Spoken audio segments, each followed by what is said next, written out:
আসসালামু আলাইকুম ছোট্ট সোনা বন্ধুরা, আশা করি তোমরা সবাই ভালো আছো। আজকে আমরা আলোচনা করব প্রথম শ্রেণীর ইউনিট 2 এর লেসন 5। ওকে, তো চলো কথা না বাড়িয়ে শুরু করি। ভিডিও শুরু করার আগে সবার কাছে একটাই অনুরোধ, যারা এখনও আমার চ্যানেলটি সাবস্ক্রাইব করোনি তারা আমার চ্যানেলটি সাবস্ক্রাইব করে পাশে থাকা বেল বাটনটি বাজিয়ে দাও। তো প্রথমেই আমরা আগে শব্দের অর্থ সহ রিডিং দিব। তো চলো আগে আমরা জেনে নিই। এখানে প্রথমে দেওয়া আছে কি লেসন। এই লেসন শব্দের অর্থ আমাদের জানতে হবে। লেসন অর্থ কি? পাঠ। আচ্ছা, এই প্রত্যেকটা শব্দের অর্থ আমাদের জানতে হবে। শব্দের অর্থ জানলে তবেই তুমি ইংরেজি ঠিকভাবে পড়তে পারবা। ওকে, এখানে বলেছে টু মানে হলো কি দুই, লিটল মানে হলো ছোট, আর হ্যান্ডস মানে হলো হাত। তাহলে দুটি ছোট হাত এটা। হ্যাঁ, আচ্ছা, এরপরে কি বলেছে? এ নাম্বারে আছে look, listen and say. Look, listen and say আমরা এর আগে এই শব্দটা বহুবার তোমাদের বলেছি। লুক মানে হলো কি দেখা, লিসেন মানে শোনা। এর আগে অনেকবার বলেছি, তবুও তোমাদের আবার স্মরণ করে দিচ্ছি। অ্যান্ড মানে হলো কি এবং, সে মানে বলা। তাহলে যদি তোমাদেরকে বলা হয় যে লুক দিয়ে একটা বাক্য তৈরি করো, তাহলে যদি তুমি অর্থ জেনে থাকো তাহলে সহজেই বলতে পারবা লুক অ্যাট দ্য পিকচার। আচ্ছা, যদি লিসেন দে বলি তাহলে তোমরা লিখতে পারবা লিসেন টু মি। হ্যাঁ, ঠিক আছে। এরপরে দেখো আমরা যে রাইমটা পড়বো, এই রাইমটা হলো টু লিটল হ্যান্ডস। আচ্ছা, বলেছে যে two little hands to clap clap clap. এই ক্ল্যাপ মানে কি বলতো? হাততালি দেওয়া। কি দেওয়া? হাততালি দেওয়া। আচ্ছা, তাহলে কি দুটো ছোট হাত কি দেয়? হাততালি দেয়।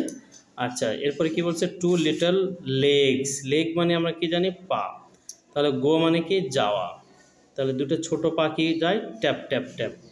ওকে, আচ্ছা, ওকে, তাহলে আমরা জানলাম টু লিটল হ্যান্ডস মানে ছোট দুটি হাত, টু ক্ল্যাপ ক্ল্যাপ ক্ল্যাপ মানে ছোট দুটি হাত, হাততালি হাততালি।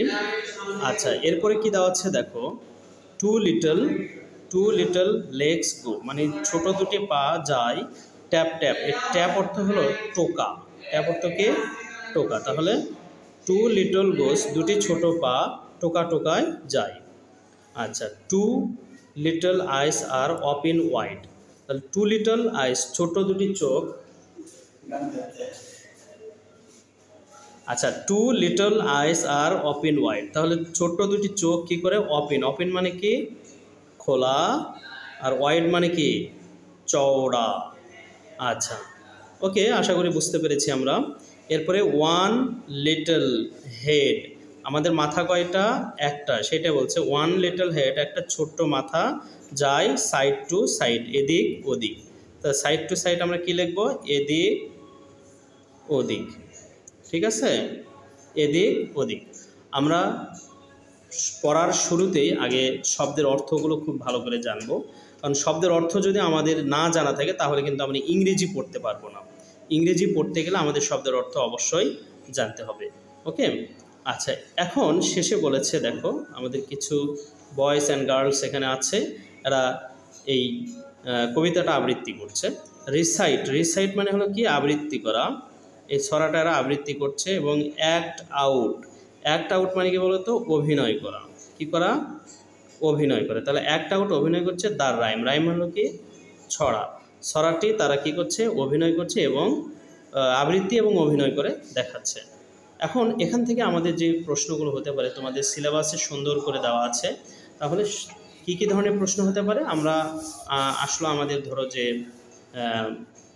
বলছে যে লুক দিয়ে একটা তোমাকে বলো যে মেক সেন্টেন্স করো। তাহলে আমরা কি লিখবো? Look at the picture. Look at the picture. সহজ না? খুবই সহজ। আচ্ছা, লিসেন দিয়ে যদি তোমাকে সেন্টেন্স মেক করতে বলি তাহলে খুব সহজেই তুমি লিখবা। বড় শব্দ লেখার দরকার নাই, সেন্টেন্স লেখার দরকার নাই। বড় সেন্টেন্স লিখতে গেলে তোমরা ভুল করে ফেলবা। তাহলে আমরা কি লিখবো? Listen to me. Listen to me, আমার কথা শোনো। আচ্ছা, সে দিয়ে যদি বলি তাহলে কি হবে? সে ইয়োর নেম, তোমার নাম বলো। এটা আমাদের কি গেল, এটা হলো মেক সেন্টেন্স। কি বলো তো, মেক সেন্টেন্স, এটা মেক সেন্টেন্স। ওকে, এটা তোমরা যদি এগুলো ভালো করে পড়ো তাহলে এখান থেকে তোমরা রিঅ্যারেঞ্জ করতে পারবা, তারপরে তোমাদের হলো ট্রান্সলেশন করতে পারবা। ট্রান্সলেশন শিখতে গেলে, লিখতে গেলে আমাদের অবশ্যই শব্দের অর্থ জানতে হবে। ওকে, আশা করি তোমরা সবাই বুঝতে পেরেছো এবং এই পড়াগুলো তোমরা বাসায় খুব ভালো করে পড়বা। ভালো থাকো সবাই, সুস্থ থাকো, দেখা হবে পরের ভিডিওতে। আল্লাহ হাফেজ।